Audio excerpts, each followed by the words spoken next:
मनुष्य केवल अपने कर्मों के परिणाम पर विचार करे तो फिर सच्चाई का पता लगाने का वो प्रयास करेगा। अभी हम अपने कर्मों के परिणाम पर विचार ही नहीं करते। हम जो कर्म कर रहे हैं, जो रास्ता हमने पकड़ा है, इसका परिणाम क्या है। और हमारे महापुरुषों ने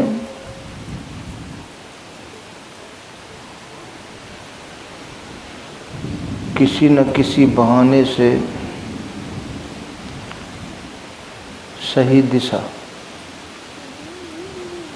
सही रास्ता बताने का प्रयास किया।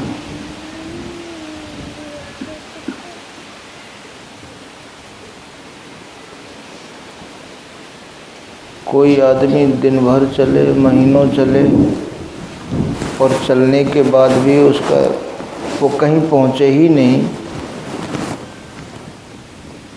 बताइए उसका चलना कैसा रहेगा। चलता रहा, वो महीनों चलता रहा, वर्षों चलता रहा और कहीं पहुँचा ही नहीं, चलता रहा। तो हम चलते ही रहते हैं। जब से सृष्टि है हम शरीरों की यात्रा करते ही रहते हैं, चल रहे हैं। आगे वालों को देखा तो जैसा आगे वालों को देखा वैसे ही चलते रहे, हमने कभी विचार ही नहीं किया। संसार को जिधर चलते देखा, जब हमारे आँख खुली, हमने होश संभाला, तो जिधर हमने संसार को चलते देखा उधर ही चलने लगे। कभी विचार नहीं किया कि इन संसार वालों को क्या मिला और हमें क्या मिलेगा। केवल संसार में दो रास्ते हैं, एक योग का रास्ता है, एक भोग का रास्ता है, एक माया का रास्ता है, एक ईश्वर का रास्ता।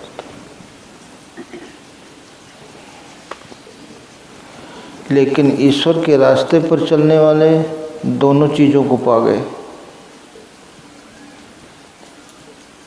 ईश्वर के रास्ते पर चलने वाले का माया कभी साथ नहीं छोड़ती, और जो केवल माया के पीछे लगे रहते हैं तो माया आज तक किसी के हाथ आई नहीं, आई किसी के हाथ। और माया के चक्कर में वो भगवान से भी हाथ धो बैठता है। बस ये धोखा होता है मनुष्य के साथ। जैसे बछड़ा है, बछड़े को आप अंदर कर दो कमरे के और गाय को 2 डंडा मार दो, तब भी वो घूम घाम के जहाँ बछड़ा है वहाँ। तो जहाँ ईश्वर है वहाँ ईश्वर की विभूति है। ईश्वर से ईश्वर की विभूति को कभी अलग नहीं किया जा सकता। तो हमारे महापुरुषों ने एक प्रयास किया था कि सर्वत्र महात्मा नहीं होते हैं, सर्वत्र हर जंगल में चंदन का वृक्ष नहीं मिलता है, हर हाथी में गजमुक्ता नहीं होता है। इस तरह से सर्वत्र महापुरुष नहीं होते, संत नहीं होते जो समाज को सही दिशा देते। तो उन्होंने कुछ न कुछ प्रयास किया। जैसे अब महात्मा हम नहीं रहेंगे, महापुरुष नहीं रहे, सच्चा मार्गदर्शक नहीं रहा, तो मनुष्य प्रेरणा कैसे लेगा। तो उन्होंने भागवत की परंपरा डाल दी कि जिस मनुष्य के जीवन में केवल 7 दिन ही शेष रह गए हैं, वो परीक्षित की तरह अपना मार्ग सुनिश्चित कर सकता है, अपना कल्याण कर सकता है। हमारे जीवन के 7 दिन भी अगर शेष हैं तो हम अपना कल्याण कर सकते हैं, ऐसा नहीं। कितना आश्वासन दिया उन महापुरुषों ने। फिर हमारे पास तो अभी बहुत समय है।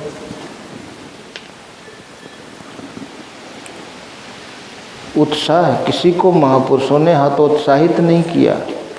इतना भी कम समय में अगर किसी को पता चल गया कि हमारे आयु के दिन परीक्षित की तरह ही हैं, तो अपना धैर्य रखते हुए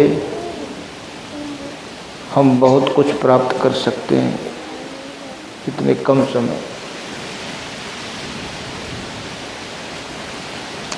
लेकिन मनुष्य क्या करता है? देखिए, चाहे राष्ट्रीय पर्व हो, चाहे सामाजिक पर्व हो, चाहे धार्मिक पर्व हो, चाहे पारंपरिक पर्व हो, कोई ना कोई पर्व जो है वो अपने आप में एक संदेश लिए होता है। हर पर्व के पीछे एक संदेश होता है, एक उद्देश्य होता है।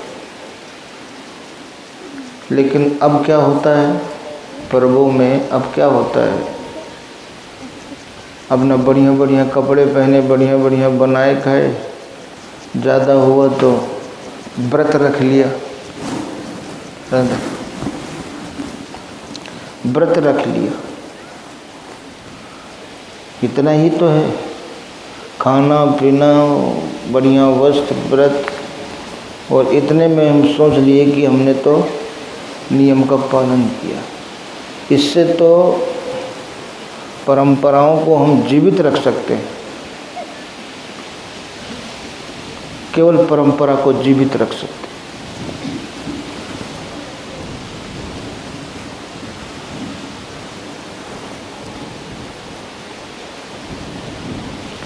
हमारे भौतिक क्षेत्र को और आध्यात्मिक क्षेत्रों को, दोनों क्षेत्रों को विकृत करने का प्रयास किया गया। इसलिए हम लोग वास्तविकता से बहुत दूर खड़े हो गए।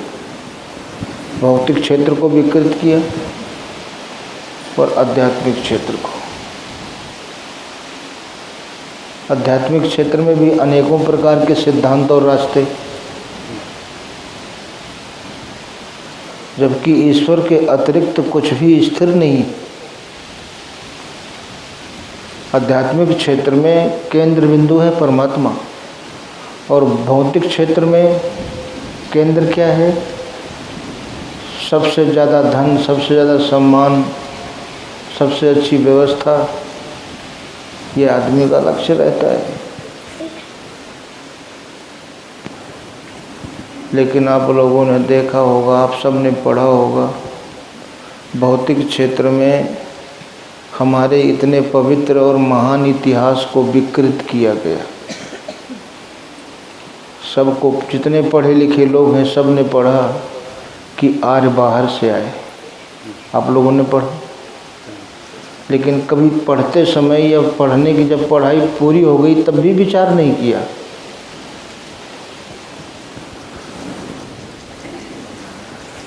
कि किसी भी देश का नाम आर्यावर्त नहीं है। विश्व में जितने भी देश हैं, किसी का नाम आर्यावर्त है? आर्यों की भाषा संस्कृत थी। विश्व में कहीं भी किसी भी देश में संस्कृत भाषा प्रचलन में थी क्या? नहीं थी। और आज देखिए, उसको नासा ने सिद्ध किया है। ऐसा नहीं कि हम किसी की दूसरे की बात। नासा के वैज्ञानिक जब वहाँ 4-5 महीने से काम किए, 5-6 महीना से, तो अब मैसेज तो देना है, जानकारी तो देना है कितना हम आगे प्रोग्रेस किए। दुनिया की जितनी भाषाएं हैं, हर भाषा में उन्होंने अपने कंट्रोल रूम को मैसेज दिए, लेकिन कोई मैसेज पहुंचा ही नहीं। जब संस्कृत भाषा में उन्होंने मैसेज दिया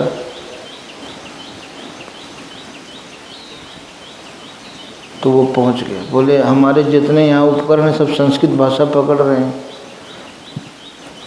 अब बताइए, विश्व में ऐसा कौन सा देश है जहाँ संस्कृत भाषा बोली जाती थी?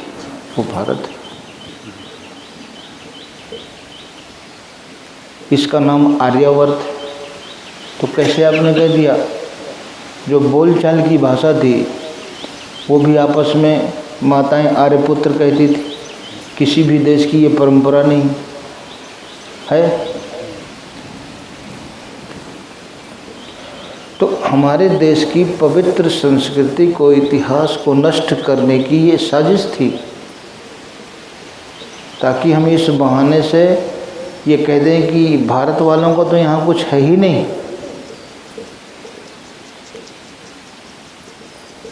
ये आपस में संघर्ष होता रहे।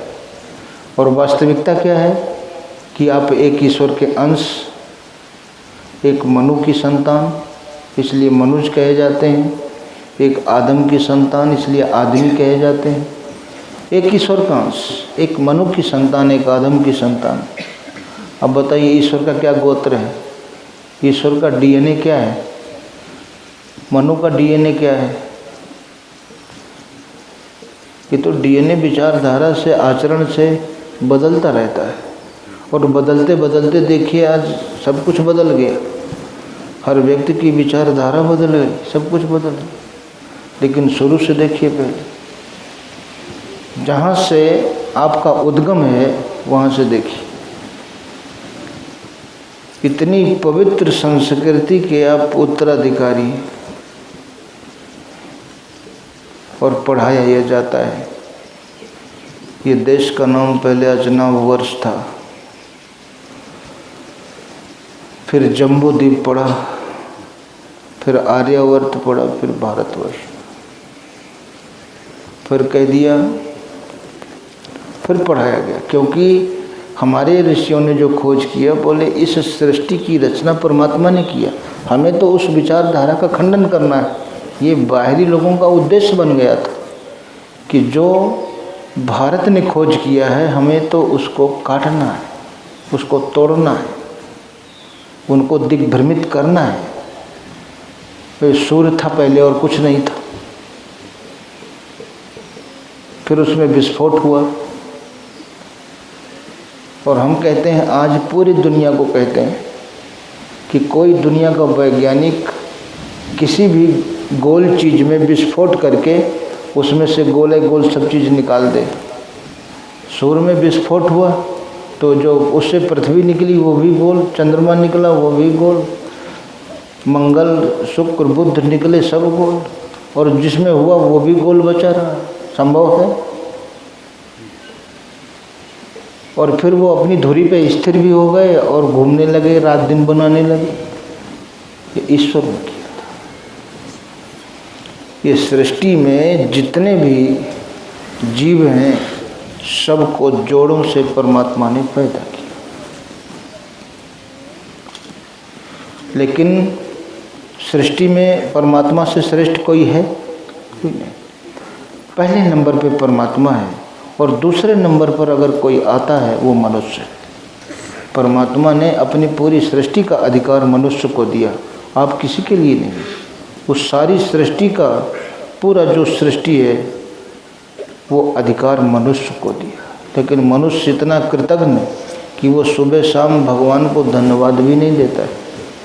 अपनी इतनी मिल्कियत का मालिक बनाया, इतनी रचना का उसने मालिक बनाया। मनुष्य किसी के लिए नहीं है, सब कुछ मनुष्य के लिए। ये जो कुछ भी दिखाई देता है, पेड़ पौधे पहाड़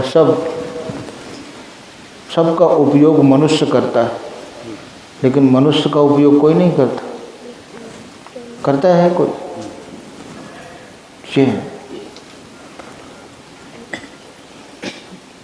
फिर ऋषियों ने सब कुछ खोजा, ये बात अलग है। अभी तक देखिए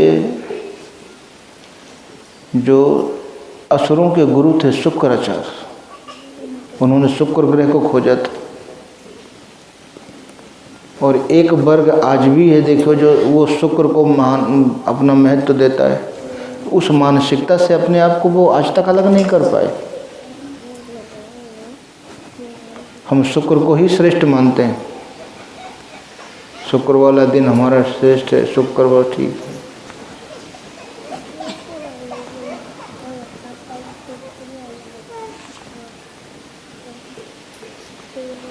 तो सबको परमात्मा ने सबको बनाकर उनको सबको अपनी ग्रेविटी में स्थित किया और अपनी ग्रेविटी में उनको क्रियाशील किया, और वो आज तक क्रियाशील है।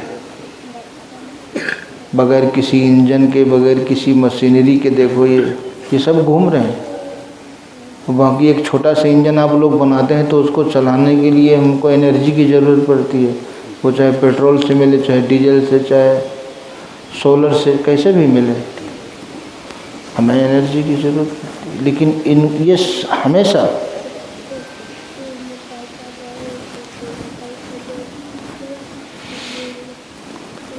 अभी नहीं कहते हैं कि आग को जलने के लिए ऑक्सीजन चाहिए, बगैर ऑक्सीजन के आग नहीं जलती।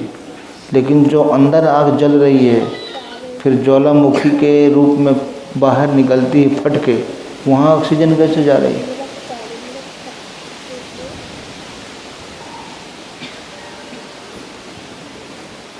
वैज्ञानिकों ने अभी उद्देश्य में खोजा है 7 मीटर मोटी जो है और 11 मीटर चौड़ी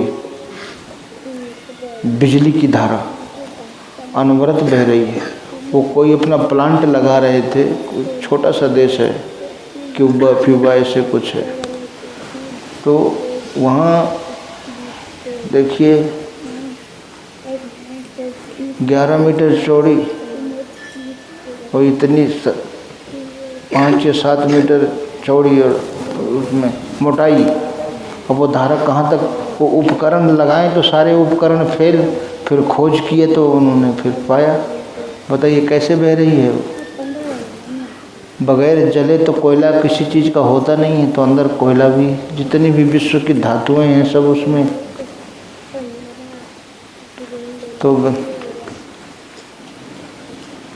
तो वैज्ञानिक जो है फिर खोज करते रहते हैं अपना, लेकिन जो प्रकृति ने हमको दिया उन वैज्ञानिक थ्योरियों को जो है वो फेल करती जाती है कि नहीं ऐसा भी हो सकता है, ऐसा भी हो सकता है। और तीसरी जो सबसे बड़ी बात उन्होंने कही कि मनुष्य का विकास बंदर से हुआ है।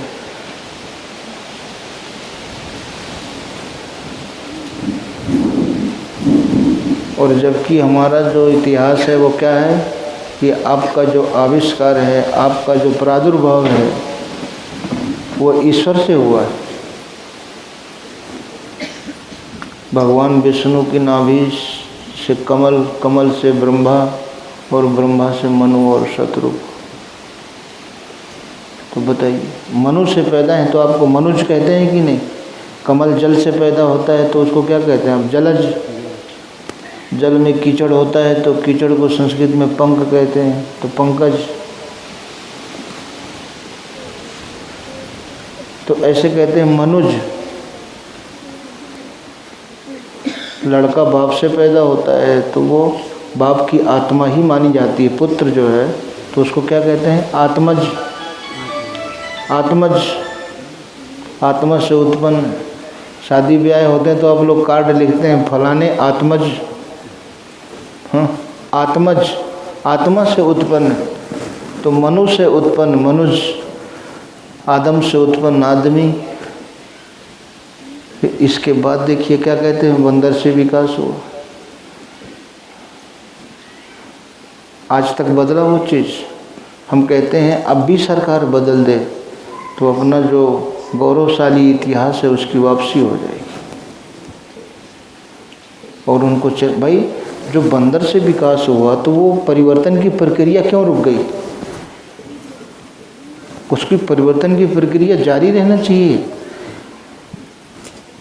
या वो मनुष्य बनने के बाद जो परिवर्तन है वो बंद हो गया? वहीं तक परिवर्तन होना था क्या? वो जो चीज़ स्वाभाविक है लेकिन वो अंदाज लगाते हैं, उनकी कल्पना काम करती है। अब आप कहने को तो कुछ भी कह दो, एक वैज्ञानिक कह दिया कि इतने अरब साल से इसकी उत्पत्ति है, तो हम कहते हैं कि उसमें 2-4 अरब और जोड़ दो, क्या फ़र्क पड़ता है? हाँ, कोई गिनती करने थोड़े जाएगा। ये है, ये सब बेवकूफ़ बनाने वाली बात है। वो अनादि है, भगवान कृष्ण का अनादि है। जो चीज़ अनादि है उसको आप गणना में बांध रहे हैं। और सबसे दुर्भाग्य की बात यह कि जिस देश का इतिहास 2000 साल का है वो भारत का इतिहास, भारत से पुराना इतिहास कोई है?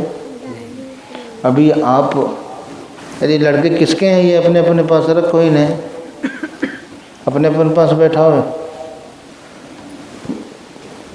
एक चीज़ जो है ये देखना है, सबसे बड़ी चीज़ कि आप जिस महापुरुष की आज जन्म तिथि मना रहे हैं उनसे पुराना विश्व में कोई इतिहास नहीं। भगवान कृष्ण को 5200 वर्ष से ऊपर हो गया, और बताइए विश्व में किसी के पास 5200 वर्ष पहले का या 3000 वर्ष पहले का भी कोई इतिहास नहीं। अंग्रेज़ों का इतिहास ये 2015 चल रही है, मुसलमानों का 1400 कितना चल रहा है, 15वीं से आसपास 1450 कितना, 1450 50 है 48 ऐसा है। और जैन और बुद्ध दर्शन 2500 साल, कबीर, दादू, रैदास, नानक 400-500 साल। इससे पहले क्या थे? इससे पहले कुछ थे ही। तो ये इनसे सबसे पूछने की चीज़ है कि आप लोग ये अलग अलग रास्ता क्यों बना लिए? आप किसी का 500 साल का रास्ता है भगवान, किसी का 400 साल का, किसी का 300 साल का, किसी का 1500 साल का। क्या इससे पहले भगवान नहीं थे? अगर क्या इससे पहले महापुरुषों ने ईश्वर को नहीं पाया? अगर पाया तो किस रास्ते पर चल के? वो विधि, जब पहले से वो विधि विद्यमान है तो हमें दूसरी विधि देने की क्या ज़रूरत? और सृष्टि में आज तक कोई ऐसा महापुरुष पैदा ही नहीं हुआ जो कह दे कि विषयों का चिंतन करते हुए मन की चंचलता के साथ ईश्वर को पाया जा सकता है। तो मन की निरोध की प्रक्रिया, सब ओर से मन को निर्विषय करना है, निर्दोष करना है। तो मन को जो संसार में हमारा भाग रहा है मन, उस मन को समेटने की प्रक्रिया को आप क्या कहोगे? बुद्ध नाम दोगे, जैन नाम दोगे, बैरागी नाम दोगे, सन्यासी नाम दोगे, उदासी नाम दोगे, निर्माणी नाम दोगे, सिख नाम दोगे, ईसाई नाम दोगे, इस्लाम नाम, क्या नाम दोगे उस प्रक्रिया को? नाम क्या? प्रक्रिया तो वही है, मन का निरोध करना है। इस सृष्टि में महापुरुषों ने कितना बड़ा कहा, इस सृष्टि में कोई इतना बड़ा जादूगर हो जाए कि बारी मथे घृत हो ही बर, पानी को मथ के तेल घी दिखा दे। बारी मथे घृत हो ही बर, पानी को मथ के घी प्राप्त नहीं किया जा सकता है, लेकिन इस अनहोनी को कोई होनी करके दिखा दे। और तेल को पेर करके, वो बालू को पेर करके कोई तेल दिखा दे। क्या रेत जो ये डंफरों में आता है, बाज़ार में, नदियों में है, क्या उसको पेर के आप लोग तेल निकाल सकते हो? तो इतना बड़ा जादूगर हो जाए कि रेत को पेर करके तेल दिखा दे, लेकिन बगैर ईश्वर के भजन के संसार के दुखों से छुटकारा दिला दे, ऐसा कोई अभी तक जादूगर ना हुआ है, ना आगे संभव। बारी मथे घृत हो ही बरु सिकता ते बरु तेल, बिन हरि भजन न भव तरिए, यह सिद्धांत अपेल। ये अकाट्य सिद्धांत। तो बताइए, जब भगवान का भजन आप भी कर रहे हैं, आप भी अपने मन को जब तक विषयों से समेट करके भगवान में नहीं लगाएंगे, अपने मन को निर्दोष और निर्विषय नहीं बनाएंगे, तब तक वो ईश्वर नहीं मिलेगा। ये प्रक्रिया सबके लिए अनिवार्य है। तो अलग अलग ये नाम रूप क्यों बना के रखें? यही तो अज्ञानता का प्रमाण, इससे बड़ा प्रमाण और क्या हो सकता है? बहुत बड़ा प्रमाण है ये तो हम अपनी अलग अलग पहचान से हम दुखों से छुटकारा नहीं पा सकते। अब ये जितने भी पर्व मनाते हैं, कहते हैं आज ईद का चांद नहीं दिखा तो नहीं, जब तक नहीं दिखेगा। जैसे 3 ब्लैक होलों की खोज हुई थी, तभी हल्ला होने लगा था। अब तो 17 ब्लैक होलों की खोज हो गई, और वो ब्लैक होल इतने बड़े बड़े कि अगर सूर्य भी उनकी परिधि में आ जाएगा तो निकल जाएंगे। पृथ्वी का तो कुछ कहना ही क्या है। तो जिस दिन वो ब्लैक होल चंद्रमा को, सूरज को निगल जाएंगे, उस दिन फिर आप जन्माष्टमी, रामनवमी कैसे मनाएंगे, अमावस पूर्णमासी कैसे मनाएंगे, ईद बकरीद कैसे मनाएंगे।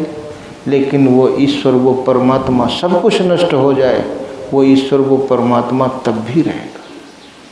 इसलिए परमात्मा को महत्व दिया।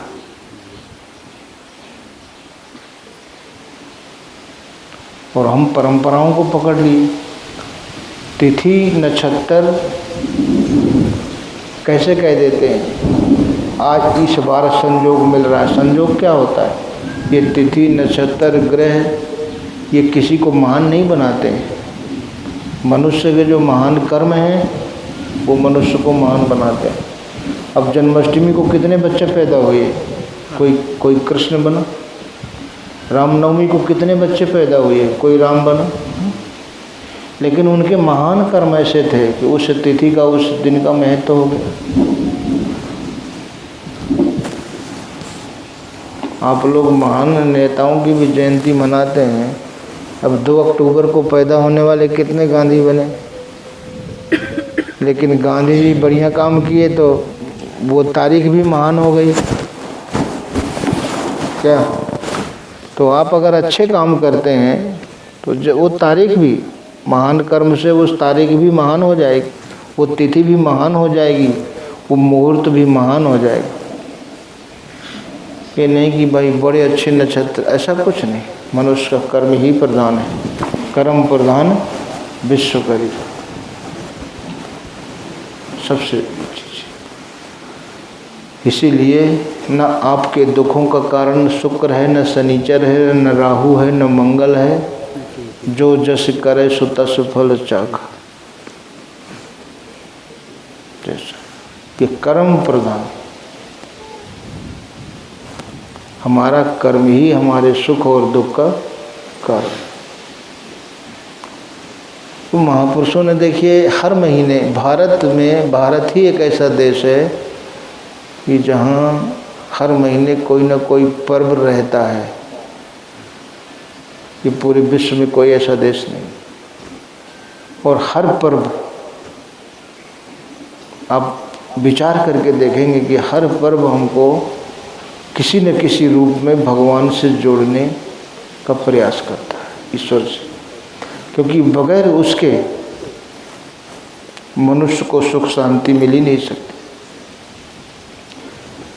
तब तक कुशल न जीव कहाँ सपने मन विश्राम, जब लग भजत न राम कहाँ शोक धाम तज का। तब तक कुशल ही मन क्रम वचन छाणी छल, जब लग जन न तुम्हार, तब लग सुख सपने नहीं किए कोटि उपचार। करोड़ों उपचार करते रहो तब तक सुख। और चाहते क्या है? सुख। भाग किस लिए रहे हैं? सुख के लिए। तो ऐसा कुछ है ही नहीं है। इसलिए देखिए अब मनाए एक भगवान कृष्ण ही ऐसे हैं। दुनिया में आप किसी का भला करोगे, किसी का 2 आदमी का बुरा करोगे, 4 आदमी के दोस्त बनोगे, 4 आदमी के दुश्मन बनोगे तो। लेकिन अभी भगवान कृष्ण पैदा नहीं हुए, पैदा होने से पहले उनके दुश्मन तैयार हैं। ये सृष्टि के पहले व्यक्ति हैं। अभी किसी के साथ भला बुरा कुछ किए ही नहीं, और तुम गर्भ से बाहर निकलो हम तुम्हें मारें। हाँ, ये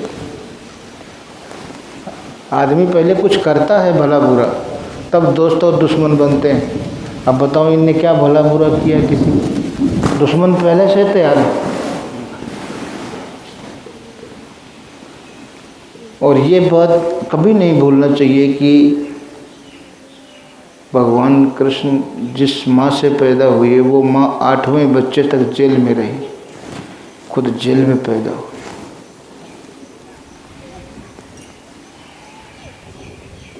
वो बाहर भी कर सकते थे, लेकिन ये भगवान ने दिखाया संस्कार सबको भोगना पड़ता है।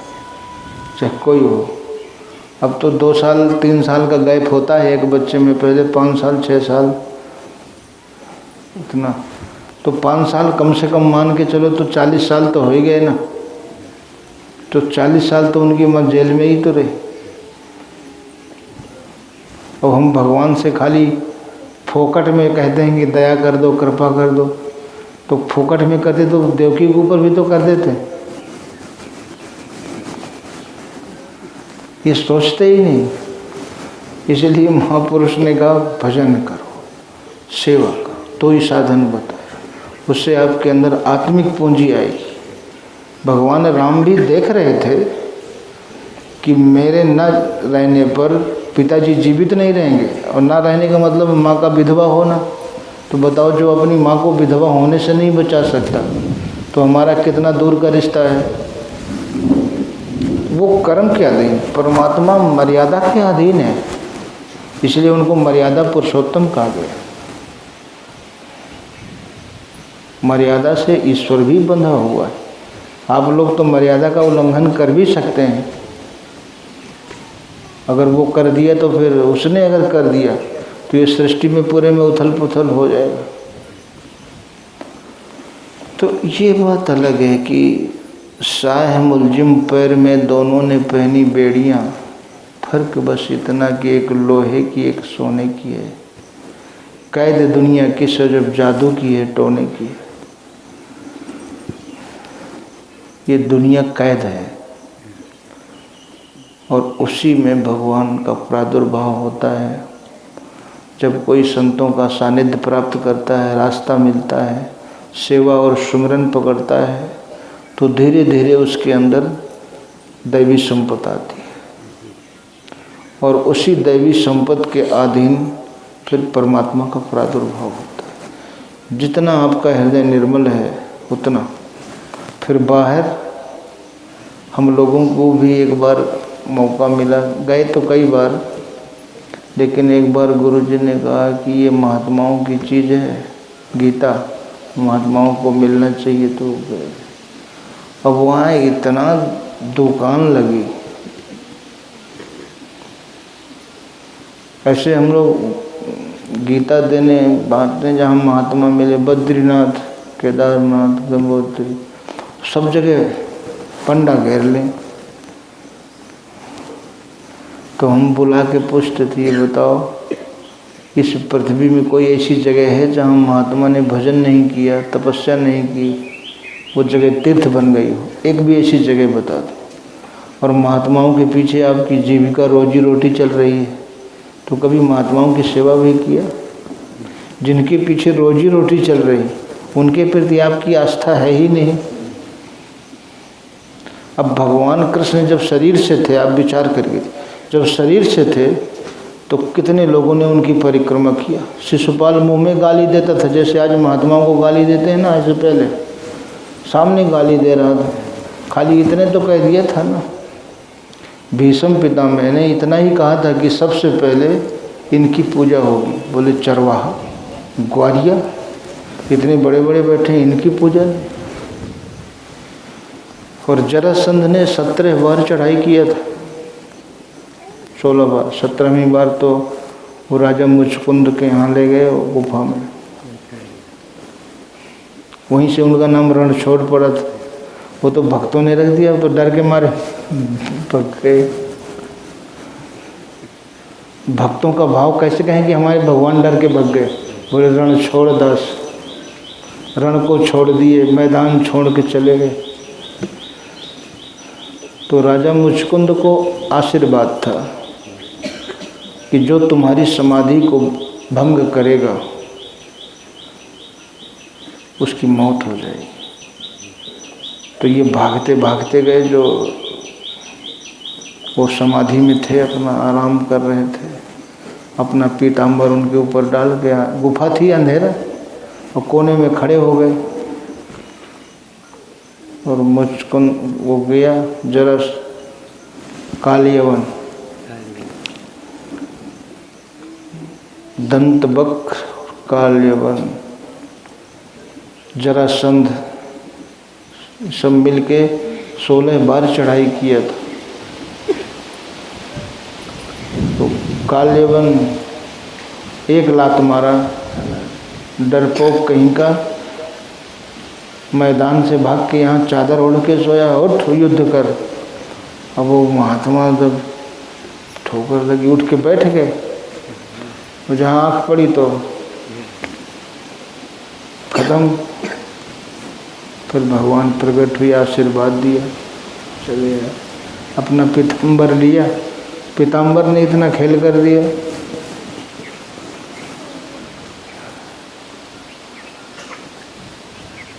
कहने का मतलब कि जब भी देखो इतिहास उठा के, भगवान राम शरीर से थे जब तक रावण ने अस्तित्व को स्वीकार नहीं किया, गाली ही देता रहा। आज भगवान कृष्ण ने जिस पर्वत को स्पर्श कर लिया, आज उस पर्वत की परिक्रमा लगा रहे, कृष्ण की परिक्रमा नहीं लगाई। 4-6 भक्त ऐसे थे जो वास्तव में जानते थे कृष्ण को, वो जब भी जाते थे, जैसे भीष्म थे, विदुर थे, उद्धव थे, अर्जुन थे, 2-4 गोपियाँ थीं, ये परिक्रमा जब भी जाते थे परिक्रमा करके। लेकिन बाद में जिस पहाड़ को छू दिया, ये एक अलग चीज़ है कि हमारे महापुरुषों ने बाहर होने वाली घटनाओं को भी कल्याणकारी बनाया,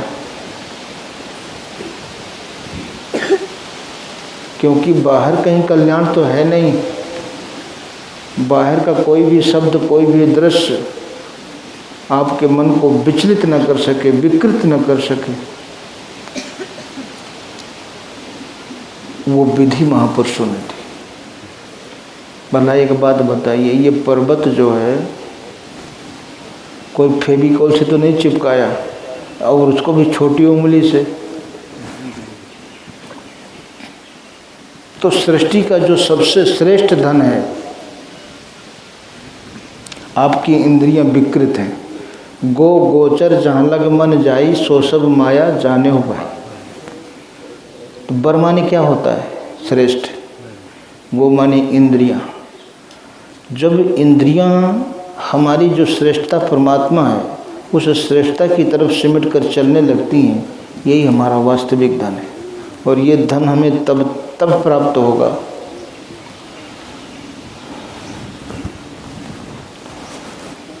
अपने से छोटे को जो बड़ा मान ले, उसको सच्ची ये दौलत मिल जाएगी।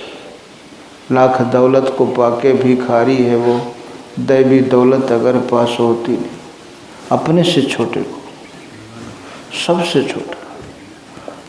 गुरु नानक ने कहा कि नानक नन्हे होए रहो जो नन्ही सी दूब, जैसे दूब घास होती है ना, नानक ऐसे होए रहा जो पाँव तल घास। तो कहीं ये गर्मी के महीने में घास नहीं दूबा सूखती है, हरी बनी रहती ऐसे। तो प्रभुता से लघुता भली, लघुता से सब हो, जस द्वितीया को चंद्रमा माथ नवे सब को। इसलिए सबसे छोटी उंगली पे इसको नहीं रखा, सबसे छोटी। 7 दिन तक योग की 7 भूमिकाएं होती हैं। शुभेच्छा, शुभविचारणा, तन्मानसा, सत्योपत, संशक्ति, पदार्थ, भावना और तुर्य का।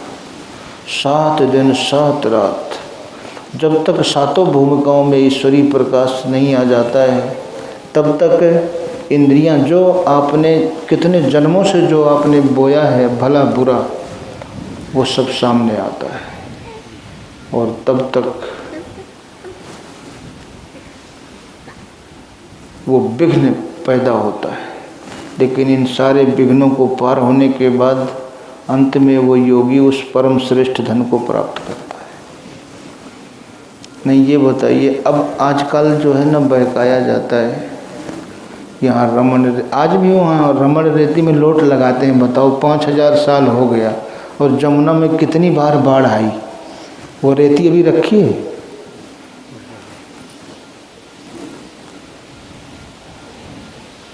अब इतना जब पत्थर पिघलेगा, वहाँ ये चरण है, फलाने चरण हैं।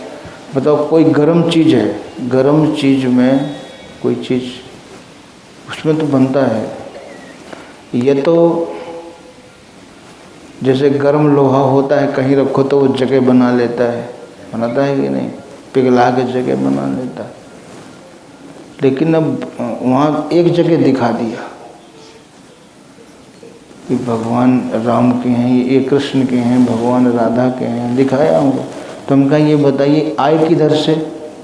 भगवान के कोई हेलीकॉप्टर थोड़े हैं कि जो एक ही जगह आए फिर वहीं उतरे फिर वहीं से आए भी तो होंगे, किधर से गए भी होंगे। वो जहाँ रोज़ चलते थे वहाँ भी चिन्ह बनने चाहिए, यहीं विशेष जगह पे कैसे चिन्ह बने? रोज़ चलते थे ना, वो तो उनका एरिया था, गाय चराने जाते थे और भी काम करते थे। तो ये तो हो गई कमाने खाने की बात, लेकिन कल्याण की जो बात है, अभी बोले राधा कुंड है ये, तो कैसे है ये? तो कृष्ण से मिलने गई थी तो राधा जी ने यहाँ धूल मिट्टी थी तो नहाया था यहाँ पे। तो हम कहा एक दिन नहाया तो ये तीर्थ बन गया। वो जहाँ राधा जी रोज नहाती थी वो जगह तो इससे भी ज़्यादा पवित्र होगी ना, जहाँ रोज नहाती थी वो बताओ। अब वो पता हो तब ना बताएंगे, क्योंकि वहाँ कोई कुंड नहीं, कुआं सूख गया, सब वाटर लेवल नीचे चला गया। लेकिन ये तो हमारी आस्था जुड़ी है। तीर्थों में जाना, महापुरुषों ने ये बताया कि वहाँ जाने से अगर संत मिलते हैं तो आपको रास्ता मिलेगा। तीर्थ गए एक फल, संत मिले फल चार, सतगुरु मिले अनंत फल, कहत कबीर। और सबसे जो मेन कारण है कि आप जितने पृथ्वी के तीर्थ हैं सबको घूमने के बाद देखो मेरे अंदर काम, क्रोध, लोभ, मोह, राग, द्वेष वैसा है कि नहीं। और जब तक ये है, काम, क्रोध, लोभ आदि सब नाथ नरक के पंथ, सब परिहर रघुवीर पद भजो भजे जैस। जब तक ये विकार हैं आप नरक के रास्ते पर खड़े हैं। तो ये कैसे? यही तो जन्म मृत्यु के अनंत योनियों के कारण है। भगवान कृष्ण ने कहा, अर्जुन जो तमोगुण के कार्यकाल में शरीर का त्याग करता है वो पशु पक्षी अधम कीट पितंग इत्यादि योनियों को प्राप्त होता है। जो रजोगुण के कार्यकाल में शरीर का त्याग करता है वो मध्यम लोकों को प्राप्त करता है, और जो सतोगुण के कार्यकाल में शरीर का त्याग करता है वो उत्तम लोकों को प्राप्त करता है। और ये तीनों गुणों में से कोई गुण उस समय रहता है तो अगर सतोगुण है तो तब भी हम उत्तम लोकों को प्राप्त होंगे। लेकिन अंत उन भोगों का भी है। इसीलिए कहा कि स्वर्गहु स्वल्प अंत दुखदाई, यही तनकर फल विषय न भाई। अगर आपने इस शरीर से पुरुषार्थ करके स्वर्ग के भोग भी प्राप्त कर लिए, उत्तम लोग भी प्राप्त कर लिए, तो अंत में उनका भी परिणाम दुख है, स्वल्प है वो, क्योंकि हर चीज़ नश्वर है। अब आज तक आप लोगों में से बताओ कभी काले सर्प को पानी में रहते देखा? किसी ने? काला नांग पानी में रह नहीं सकता है। अब वो कहते हैं कालिया नांग वहाँ रहता था, और जमुना का पानी तो बहता है ना, मानो गेंद हमारी यहाँ गिर गई तो वो तो हम आगे बह के पहुँच जाएगी। लेकिन नहीं, उतने ही कुंड का पानी विषैला था, वहाँ का पानी कोई पी ले तो पशु पक्षी मर जाते थे, आदमी भी मर जाते थे। सही है।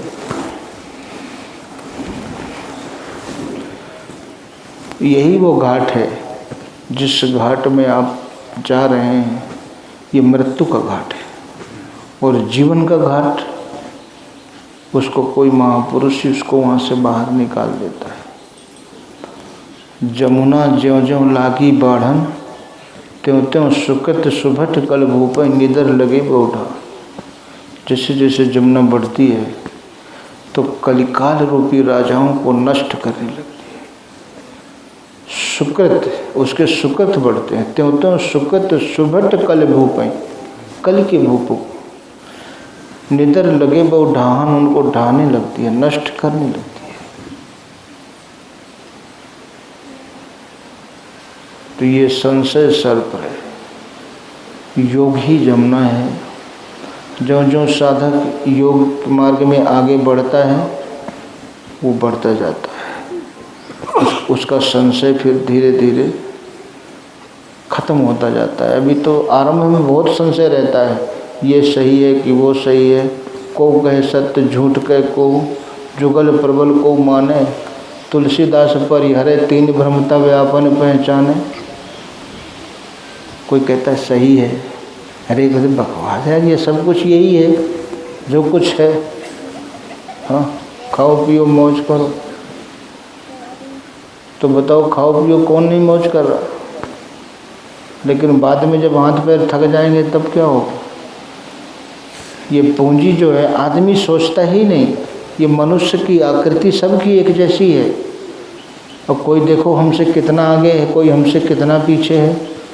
क्यों है? क्या कारण है इसका? ये आत्मिक संपत्ति ही आधार है उसका। इसलिए ये जितने भी पर्व हैं महापुरुषों ने इस दृष्टि से बनाए थे कि मनुष्य अपना कल्याण करे। भगवान का जब भी जन्म होता है, भगवान ने स्वयं बताया कि अर्जुन अजो अपिसन्य व्यात्मा भूत नाम ईश्वरोपिसन, मैं अव्यक्त और अजन्मा होते हुए भी अजो अपिसन्य व्यात्मा भूत नाम ईश्वरोपिसन, संपूर्ण भूत प्राणियों का स्वामी होते हुए भी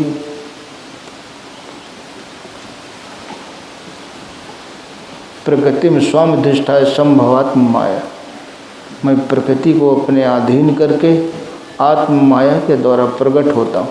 मैं जन्म कैसे लेता हूँ? भगवान ने स्वयं बताया कि मेरा जन्म और कर्म, जन्म कर्म च में दिव्य में ओम हे वेत्ति तत्वता त्यक्ता देहम पुनर्जन्म नैत मामेत स्वर्जन। और यहाँ लोगों को बहका देते हैं, ये फलाने का अवतार है, ये ढिकाने का अवतार है, ये ऐसा अवतार है। वो कहते हैं जो मेरे जन्म और कर्म को देख लेता है वो शरीर को त्याग करके पुनर्जन्म को नहीं प्राप्त होता। त्यक्त्या देहम पुनर्जन्म नैति मामेत स्वर्जन, वो मुझे प्राप्त होता है। कितना साफ। और भगवान कैसे किस परिस्थिति में जन्म लेते हैं? यदा यदा ही धर्मस्य ग्लानिर्भवति भारत अभ्युत्थानम अधर्मस्य तदात्मानं सृजा। आप जब अपनी बौद्धिक स्तर से अधर्म का पार नहीं पाते हैं तो फिर विकल होकर भगवान को याद करते, ग्लानि होती, फिर महापुरुष के शरण में जाते हैं, वो रास्ता बताते हैं। फिर इतना ही नहीं है, भगवान ने कहा कि तेषाम सतत युक्ताम भजताम प्रीतिपूर्वकम ददामि बुद्धि योगम तमेन मामुपयांति थे। अर्जुन सतत युक्त, तेषाम सतत युक्त, हमेशा ये नियम है।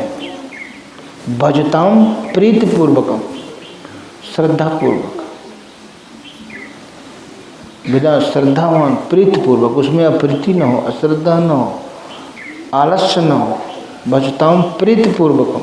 वो महापुरुष कहते हैं ददामि बुद्धि योग, तब मैं उसको अर्जुन बुद्धि योग प्रदान करता हूँ। तमेन मामुपयांति थे, तब वो मुझे प्राप्त होता है। और कैसे सतत, अब वो विधि बता दी, सतत कैसे लगना है, किस प्रकार लगना है। तो कहते हैं मत चित्त मतगत प्राणा बोधयंता परस्परम कथयंतश्च माम नित्यम तुष्यंत च रमन्त च। ये है लगने की मुझ में। और हम चित्त को कहाँ लगा रहे हैं? सीधे उनका आदेश, मत चित्त, मुझ में चित्त को लगा। मेरे जो भी संकल्प उठे मेरे अंतर्गत, तो कोई भी माया का, कोई भी सांसारिक संकल्प एक भी नहीं। इसलिए मतगत प्राणा, जो प्राण है मेरे अंतर्गत हो, माया के अंतर्गत नहीं। जो भी काम करें, जो भी सोचें, मतगत प्राणा। और बोधयंता है परस्परम, परस्पर बोध। ये नहीं आपको प्रकृति का भली प्रकार बोध हो, अगर नहीं होगा ना तो आपका मन भागेगा, जागेगा वहाँ। परस्परम और कथयंतश्च माम नित्यम, सदैव मेरा ही कथन करते रहो। ऐसा नहीं भगवान, देखिए इस लाइन को ज्यों का त्यों हर महापुरुष ने, इससे पहले भगवान राम ने भी यही कहा कि निज सिद्धांत सुनावहु तो ही सुमिरिस भजिस निरंतर। महर्षि पतंजलि ने कहा कि सत निरंतर दीर्घ काल सत्कार सेवितो दृढ़ भूमि सत्कार पूर्वक, तब उसमें दृढ़ता प्राप्त होती।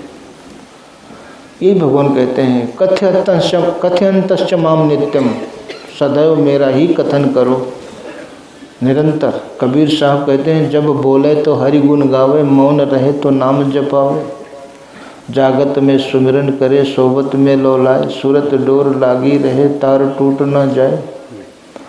24 घंटे टूटे न तार भजन कर निष्दिन, ये तार टूटने न पावे, तार टूट न जाए। भगवान कृष्ण वही पूरा, सृष्टि में ऐसा अभी तक कोई महापुरुष नहीं पैदा हुआ जिसने गीता से बाहर या अधिक कोई संदेश दिया हो, और भविष्य में भी उम्मीद नहीं कोई देने, इससे बाहर कोई ज्ञान दे ही नहीं सकता है। तब भगवान ने कहा जो इतना कर लेता है, कथयंतश्च माम नित्यम तुष्यंत च रमन्ति च, वो मुझ में ही रमण करता है, मुझ में ही वो संतुष्ट है। ये नहीं कि कोई कुछ मिल गया तो फिर उसमें संतुष्ट हो गया। तुष्यंति, मुझ में ही तुष्ट रहता, संतुष्ट रहता, तो रमन्ति च, मुझ में ही रमन करता है। और जिसने इतना कर लिया, इन शर्तों को पूरा कर दिया, तो अर्जुन तब तेसामे अनुकंपार्थम अहम ज्ञान जम तमा नाशम आत्म भावस्तो ज्ञान दीपेन भासुता। मैं अर्जुन उसकी आत्मा से अभिन्न होकर के जागृत हो जाता हूँ, यह है जन्म, जागृत हो जाता हूँ और अज्ञान से उत्पन्न अंधकार को नष्ट करके उसके अंतःकरण को मैं ज्ञान रूपी दीपक से प्रकाशित करता हूँ। नाशम आत्म भावस्थो ज्ञान दीपेन भासुता, मैं ज्ञान रूपी दीपक से, तब वो ज्ञान प्राप्त होता है। और ऐसा नहीं किताब पढ़ लिया ज्ञान हो गया। जब भगवान कृष्ण ने अर्जुन को बताया इन परंपराओं से, कुरीतियों से, सब से सिमट कर कहा है कि सर्व द्वाराणि संयम मनोहृद निरुद्ध च मूर्धन्य ध्यात्मना प्राणमा स्थितो योग धारणा। तो ओम इत्याक्षरम व्यम व्यवहारन मामे स्मरण, यह पर्याय त्यजत देहम सयाति परम। कान नहीं फूका, बोले अर्जुन ओम का जाप करो, मेरे स्वरूप का ध्यान करो। ऐसा करते हुए जो शरीर का त्याग करता है, तो अर्जुन ईश्वर संपूर्ण भूत प्राणियों के हृदय में निवास करता है। ईश्वर सर्वभूतानां हृदय से अर्जुन तिष्ठति, ब्रह्म्यानि सर्वभूतानि यंत्रारूढ़ानि माया, तमेव शरणं गच्छ सर्वभावेन भारत, तत्प्रसादात् परम शांति। आपको क्या चाहिए? अशांति? वो कहते हैं नहीं, परम शांति। भगवान का दर्शन के साथ ही वो साधक, वो योगी परम शांति को प्राप्त हो जाता है। इसलिए दूसरी बात कि भगवान के दर्शन के साथ तत्प्रसादात् परम शांति, तो वो पाता कौन है? कहते हैं श्रद्धावान लभते ज्ञानम तत्परम संयत इंद्रिय, संयमित इंद्रिय द्वारा। तो ज्ञानम लब्धा परम शांति, कहते हैं उस ज्ञान को प्राप्त होकर के वो परम शांति को प्राप्त होता है। इधर कहते हैं उस हृदय में स्थित ईश्वर की कृपा से, उसके साक्षात्कार के साथ वो परम शांति को प्राप्त होता है। दोनों एक ही बात। तो हर महापुरुष ने कोई दूसरी बात नहीं कही, हमें लगना है, लेकिन अभ्यास आप सुबह शाम, शुरुआत वहाँ से है। प्राइमरी का जो लड़का है वो कहाँ से पढ़ाई शुरू करता है? का से कबूतर, खा से खरगोश, A for apple, B for, इससे शुरू करता है। तीसरी चौथी तक जो है ना, वो सारी चीज़ें रट के याद करता है कि नहीं याद करता? और जैसे जैसे वो आगे के क्लास में जाता है, तो क्या वो प्राइमरी की तरह चिल्लाता है? तो ये प्राइमरी की पढ़ाई है ये। जय सद्गुरुदेवम परमानंदम हो गया, प्रार्थना तो करते हैं ना।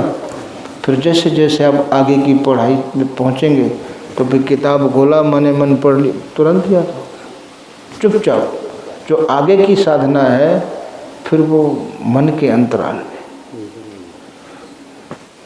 तो भजन तो प्रार्थना से ही शुरू होगा, क्योंकि हमारे देखिए ऐसा है, सबकी प्रार्थना एक जैसी होती भी नहीं है। किसी के अंदर काम की प्रधानता है, किसी के मन में क्रोध की प्रधानता है, किसी के लोभ की है, किसी के मन में मोह की है, किसी के राग की है, किसी तो जिसके अंदर राग की प्रधानता है वो राग से छूटने की भगवान से प्रार्थना करेगा। किसी के अंदर लोभ की प्रधानता है तो वो लोभ से छूटने की प्रार्थना अपनी व्यक्तिगत है। तो अपनी व्यक्तिगत जिसके अंदर जो दोष अधिक प्रभावशाली हैं उन दोषों से मुक्त होने के लिए आप पहले प्रार्थना श्रद्धा के साथ, क्योंकि श्रद्धा से संयुक्त मन जो प्रार्थना करता है और प्रार्थना के अनुकूल जो चेष्टा करता है फिर उसकी प्रार्थना फलीभूत होती है। अब प्रार्थना तो अब देखिए हमने बचपन से शुरू किया, विषय विकार मिटाओ पाप हरो देवा, और अंतिम समय आ गया अभी विषय विकार नहीं हटे न पाप हटे। विषय प्रार्थना करते ना, विषय विकार मिटाओ पाप हरो देवा, श्रद्धा भक्ति बढ़ाओ संतन की सेवा। अब फुर्सत है नहीं, कह के बस पल्ला झाड़ के अपन। तो हम जो भगवान से मांग रहे हैं फिर वैसा, अब जैसे भगवान से किसी ने प्रार्थना किया कि प्रभु मुझे डॉक्टर बना दो, तो फिर मेडिकल कॉलेज में एडमिशन लो, फिर मेडिकल की किताबें पढ़ो लगन से, तो आपकी प्रार्थना फलीभूत होगी। और भगवान से प्रार्थना किया विषय विकार मिटाओ, अब मांग तो लिया और वहाँ से प्रार्थना से निकल के फिर विषय विकार में तुरंत लग गए। अभी तो प्रार्थना करके मांग के आए हो, तो बताइए भगवान से सुख मांगते हो कि दुख मांगते हो? क्या मांगते हो? तो जब सुख मांगते हो, जैसे भगवान से प्रार्थना किया किसी विद्यार्थी ने कि मुझे डॉक्टर बना दो, तो वो क्या करेगा? इंजीनियरिंग कॉलेज में एडमिशन लेगा, वो कभी डॉक्टर बन सकता है? तो आप भगवान से क्या मांगे? सुख। अब सुख मांग के आए तो वैसा ही काम करो, वैसा ही मन में विचार रखो, वो देगा। अब मांग के तो सुख आए और फिर दंड फंद शुरू कर दिया, सुख कैसे मिलेगा? उल्टा काम। तो आदमी मांगता तो सुख है लेकिन एडमिशन दुख के रास्ते का ले लेता है, तो बताओ सुख कैसे मिलेगा? तो जो मांगो फिर वैसा ही करो, तो फिर आपको वो चीज़ मिलेगी। जैसे एक मकान बनाने वाला, अब वो सोचता है कि मेरा मकान 300 साल 200 साल टिकाऊ रहे, तो क्या इतना सोचने से उसका मकान 300 साल टिकाऊ हो जाएगा? अब वो अच्छे से अच्छा मिस्त्री खोजेगा, फिर उसमें जो मटेरियल लगता है वो मटेरियल लगेगा। ये नहीं कि जहाँ 10 एक का मसाला लगना है वहाँ 15 एक का लगाओ, जहाँ 12 mm के सरिया लगना है वहाँ 8 की लगाओ, और फिर सोचो कि हमारा मकान 300 साल टिकाऊ रह सकता है?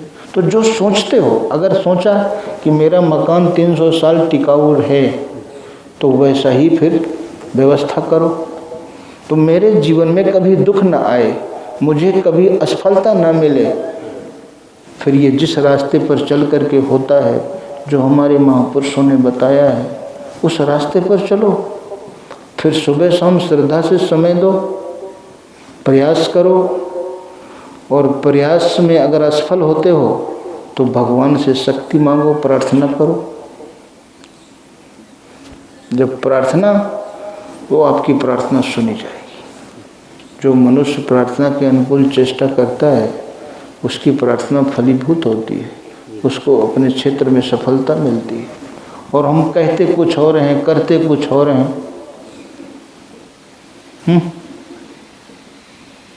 सामने प्रार्थना करके आएंगे, देखिए, गुरु मूर्ति मुख चंद्रमा सेवक नैन चकोर, अष्ट पहर निरखत रहूं गुरु। 8 पहर अभी मांगा हमने कि 8 पहर प्रभु आपके चरणों में ही देखते रहें। 8 पहर, एक पहर में 3 घंटे होते हैं। भगवान कृष्ण 6 बजे निकल जाते थे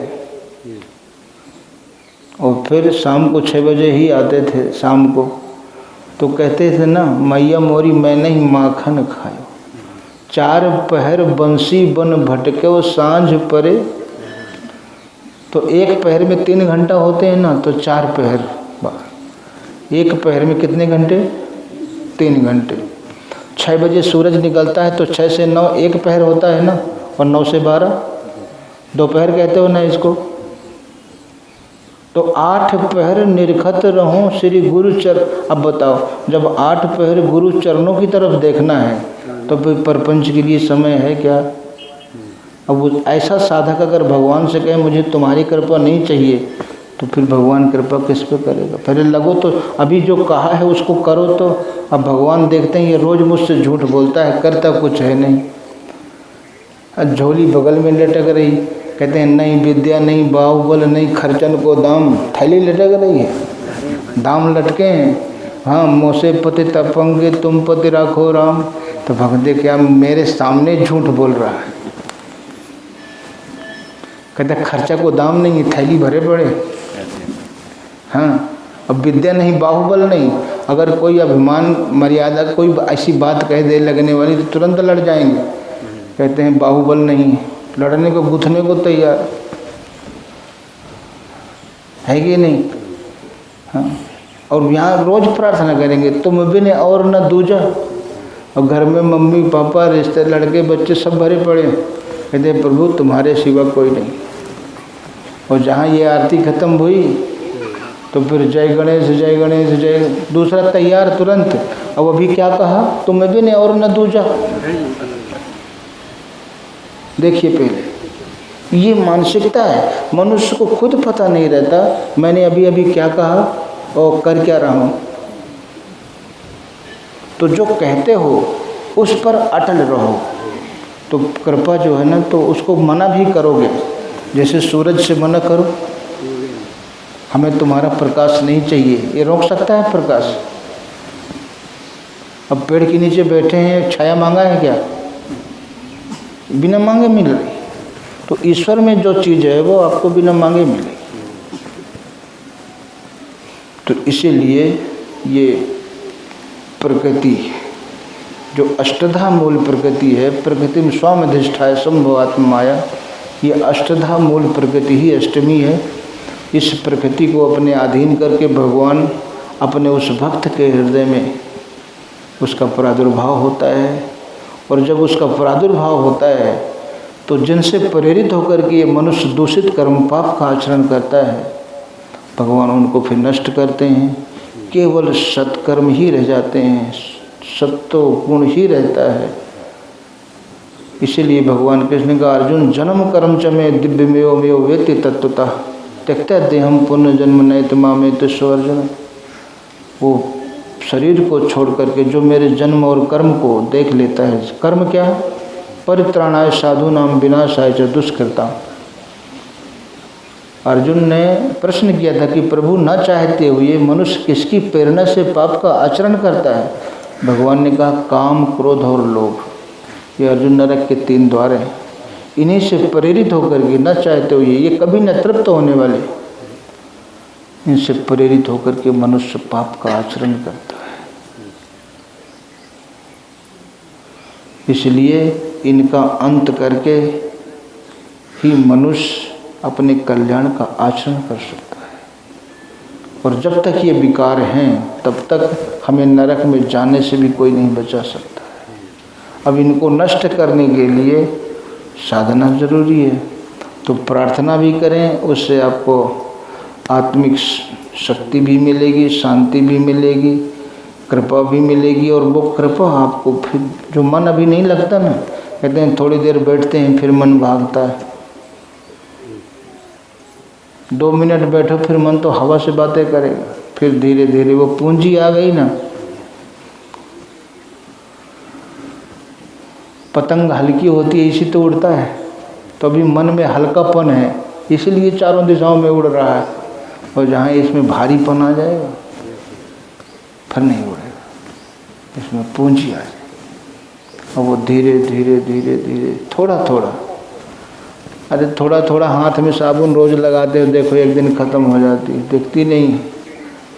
मंजन रोज़ ट्यूब से निकालते हो ना, इतना सा एक दिन पूरा ख़त्म हो जाता। इतना इतना दोष निकालो रोज़, तो एक दिन पूरा ट्यूब खाली हो जाएगा। लेकिन करो तो हम करते ही नहीं, भरते और ज़्यादा हैं। हाँ, तो गठरी तो और ज़्यादा बढ़ती जा रही है ना, उसको और कम होना चाहिए, तो हमारी यात्रा सुगम होगी। इसलिए एक नाम जो भगवान कृष्ण ने बताया कि अर्जुन, ओम इत्याक्षरम ब्रह्म व्यवहारन मामे स्मरण, यह पर्याप्त तजद्देहम से याति परमा। ओम ये अच्छे ब्रह्म का परिचायक है। ये महापुरुषों ने, हर महापुरुष ने इसको लिया है। गुरु नानक जी ने भी इसको लिया है। आदि सच जुगादि सच, है भी सच नानक होशी भी सच, क्या एक ओंकार सदगुरु प्रसाद। भगवान कृष्ण ने कहा अर्जुन, अक्षरों में मैं ओंकार हूँ। अभी नासा के वैज्ञानिकों ने अभी रिकॉर्ड किया है, सूर्य के चारों तरफ जो आवाज़ आती है ना, वो पृथ्वी के चारों तरफ, बोले एक ओंकार, ओंकार है ओंकार। पूरे दुनिया में सबको सुना है, उन्होंने रिकॉर्ड करके भेजा है। और ये हमारे महापुरुष, बताओ विश्व में किस महापुरुष ने ऐसा कहा? वो पहले सुन लिए। और ये अरबों रुपए, इनसे पूछो कभी कितने हजार अरबों रुपए खर्च करने के बाद ये आवाज़ सुनने को मिली। और हमारे ऋषियों ने कहीं 2 पैसा किसी का खर्च नहीं कराया, और पूरे ब्रह्मांड का रहस्य खोज कर संसार के सामने रख दिया। और आज उसी में से थोड़ा अंश पा जाते हैं तो उसी में कह देते हैं हम तो बहुत बड़े बुद्धिजीवी। इसलिए सुबह शाम नियम से शरीर की जो पवित्रता है वो विशेष महत्व नहीं रखती, मन की पवित्रता महत्व रखती है। शरीर की अपवित्रता आपका उतना नुकसान नहीं कर सकती जितना मन की अपवित्रता आपका नुकसान कर सकती। इसलिए महापुरुषों ने कहा सोई पावन सोई सुभग शरीरा, जो छल छाण भजें। हाँ, वही पवित्र है। उस बाकी मल की जाए मलई के धोए, को घृत पाव की बारी मिलोए। जैसे जो महापुरुषों ने कहा, सन्मुख होए जीव मही जब वहीं कोटि जन्म अघनाश। वही भगवान कृष्ण, हर महापुरुष ने, भगवान कृष्ण ने कहा सर्वधर्म परित्यज्य मामेकम शरणम अहम त्वाम सर्व पापेभ्यो। संपूर्ण पापों से। और अंत में तो भगवान कृष्ण ने लास्ट में फाइनल कर दिया कि अर्जुन देखो, जब तक तुम अपने चित्त को, मन को संसार में लगाओगे मेरे से कोई प्रयोजन नहीं। और अगर मत चित्त सर्व दुर्गाणी मत प्रसादात तरिष्यसि अथ चेतम अहंकारम न शोषस विनश्यति। अगर अर्जुन अहंकार के कारण मेरे वचनों को नहीं सुनोगे तो विनाश को प्राप्त होगे। और यदि मुझ में चित्त को लगाया तो सर्व दुर्गाणी, जितने भी आपके अंदर दुर्गुण हैं, मत प्रसादात तरिष्यस, मेरी कृपा से सबको अनायासी पार कर जाएगा। कितना आसान था। इसके बाद भी हम ये कुछ कर नहीं पाते हैं, लगा नहीं पाते हैं। थोड़ी देर रहेंगे फिर पता नहीं मन कहाँ कहाँ घूमने लगेगा। इसीलिए अभ्यास करें, धीरे धीरे लगे रहें अभ्यास में। फिर धीरे धीरे वो पूंजी आपको जैसे जैसे बढ़ती जाएगी, आपकी रुचि भी बढ़ती जाएगी, आपकी पूंजी भी बढ़ती जाएगी रुचि के साथ। और एक दिन जो आपका धाम है उसे आप प्राप्त करें।